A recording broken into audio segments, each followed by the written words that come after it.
اس سے پہلے پہلے کا وقت بتلا رہے ہیں کہ جب طلوع فجر ہو اس وقت میں ہم فجر کی 2 سنتوں کے علاوہ کوئی نفل نماز ادا نہیں کر سکتے ہیں۔ اس کے علاوہ بتا رہے ہیں کہ فجر کی نماز کے بعد سورج کے بلند ہونے تک، فجر کی نماز کے بعد سے لے کر کے سورج کے بلند ہونے تک، سورج بلند ہو جائے اس وقت تک کوئی بھی نفل نماز نہیں پڑھ سکتے ہیں۔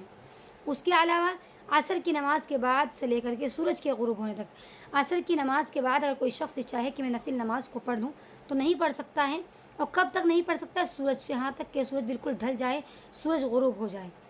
ٹھیک ہے۔ اور جس وقت امام جو ہے خطبہ دینے کے لیے باہر نکل جائے، یعنی گھر سے باہر نکل کر کے، اور کب تک نہیں؟ یہاں تک کہ وہ جمعہ مطلب فرض نمازوں کو ادا کر لے، اس وقت تک کوئی بھی شخص نفل نماز نہیں پڑھ سکتا ہے، خطبے کے وقت بھی۔ کب ہے؟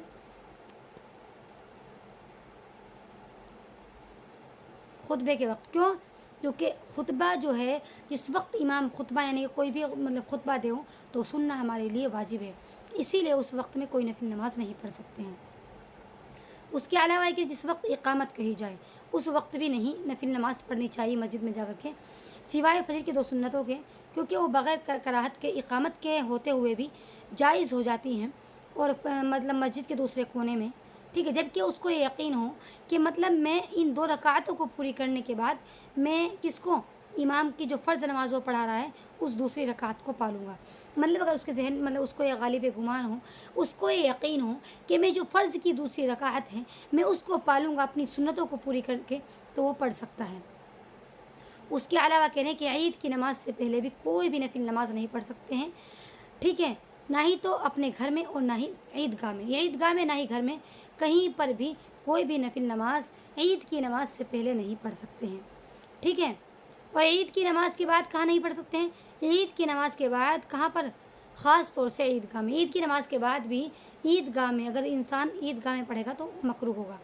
اس کے علاوہ کوئی مطلب عید کی نماز کے بعد گھر میں پڑھنا چاہے تو پڑھ سکتا ہے، وہ بغیر کراہت کے جائز ہے۔ اگر اپنے گھر پہ پڑھیں، عیدگاہ میں تو مکروہ ہے لیکن اپنے گھر میں اگر پڑھیں تو کیا ہے؟ بلا کراہت کیا ہے؟ جائز ہے، بلا کراہت جائز ہے۔ اب یہ کہ اس وقت بھی نفل نماز پڑھنا مطلب مکروہ ہے جب انسان کے پاس وقت کم ہو اور اس کو خوف ہو کہ اگر وہ نفل میں مشغول ہو گیا تو اس کے فرض چھوٹ سکتے ہیں، ٹھیک ہے۔ اگر انسان کو اس بات کا یقین ہو کہ اگر میں نفل میں لگ گیا تو میرے فرض چھوٹ جائیں گے تو اس کے لیے بھی نفل نماز پڑھنا اس وقت میں مکروہ ہے، کیونکہ ظاہر ہے زیادہ اہم جو انسان کے لیے ہیں وہ فرض ہیں، تو فرض پر زیادہ توجہ دینی چاہیے، ٹھیک ہے۔ اور اس کے بعد بتلایا ہے کہ کھانے کے حاضر ہوتے وقت، اس وقت کھانا اگر سامنے آ گیا ہے اور انسان کو بھوک بھی لگی ہوئی ہے اور اسے مطلب اپنے آپ کو ہی اس کے اپنے اندر ایک بھوک کی جو کھانے کی طلب اس کو ہو رہی ہے، تو اس وقت میں بھی انسان کے لیے نفل نماز پڑھنا مکروہ ہے۔ پہلے اپنے کھانے سے فارغ ہو، اپنی بھوک کو مٹائے، اس کے بعد ہی نفل نماز پڑھیں، کیونکہ ظاہر ہے انسان جب نماز میں لگے گا تو اس کا جو پورا ذہن و دماغ ہے وہ بھوک کی یعنی پیٹ کی طرف جاتا رہے گا، تو اسی لیے پہلے کھانا کھائے آرام سے پیٹ بھر کر کے اور اس کے بعد نفل نماز پڑھیں، تاکہ اسے نماز کے دوران کسی چیز کا نماز میں کوئی خلل واقع نہ ہو۔ اس کے علاوہ بتا رہے ہیں پیشاب یا پاخانے یا کہ ریح خارج ہونے کے وقت، جس وقت انسان کو پیٹ میں دقت ہو رہی ہو پیشاب کے لیے یا پاخانے کے لیے یا کہ مطلب جو ہوا باہر آتی ہے اس کے لیے، تو پہلے ان کاموں کو کرے، اس کے بعد ہی نفل نماز پڑھے۔ اس کے علاوہ کہہ رہے کہ نفل نماز پڑھنا ان تمام اوقات میں جو مطلب جو یہ بتائی نا، پیشاب کے وقت، پاخانے کے وقت اور ریح خارج ہونے کے وقت بالکل مکروہ ہے، چاہے کہ وہ فرض نماز ہو یا کہ نفل نماز ہو، نفل نماز بھی ہو چاہے فرض نماز ہو، کوئی سی بھی نماز ہو، اگر پیشاب پاخانے کی یا کہ ریح خارج ہونے کی انسان کو حاجت ہو رہی ہے تو پہلے ان کاموں کو کرے، اس کے بعد ہی نماز ادا کرے، چاہے کوئی سی بھی نماز ہو۔ اس کے علاوہ بتلا رہے ہیں کہ کوئی بھی اگر کسی بھی ایسی چیز کے حاضر ہونے کے وقت جو کہ اس کے خشوع اور خضوع میں خلل واقع کر دے، کوئی بھی اگر ایسی چیز انسان کے پاس آ رہی ہے جو اس کے مطلب جو ایک نماز کی ایک خشوع اور خضوع ہوتا ہے، نماز کا ایک مطلب انسان کے اللہ تبارک و تعالیٰ سے جڑنے کا جو ایک طلب ہوتی ہے، ایک اس کے اندر جو ایک جذبہ ہوتا ہے، کوئی بھی اگر ایسی چیز ہے اس جذبے کو ختم کرتی ہے تو پہلے اس چیز کو وہاں سے ہٹائے، اس کے بعد ہی نفل نماز پڑھیں، کیونکہ مسئلہ یہ ہے کہ انسان کا دماغ پھر اسی چیز کی طرف جاتا رہے گا۔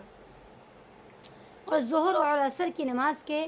درمیان کہاں پر؟ حاجیوں کے لیے مقام عرفہ میں خاص طور سے، مقام عرفہ میں حاجیوں کے لیے خاص طور سے ظہر اور عصر کی نماز کے درمیان نفل نماز پڑھنا مکروہ ہے،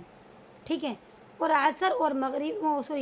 مغرب اور عشاء کی نماز کے درمیان مقام مزدلفہ میں حاجیوں کے لیے خاص طور سے، یعنی کہ جو مغرب اور عشاء کی نماز ہے، ظاہر ہے مقام مزدلفہ میں مغرب اور عشاء کی نماز ایک ساتھ ہوتی ہے، اور مقام عرفہ میں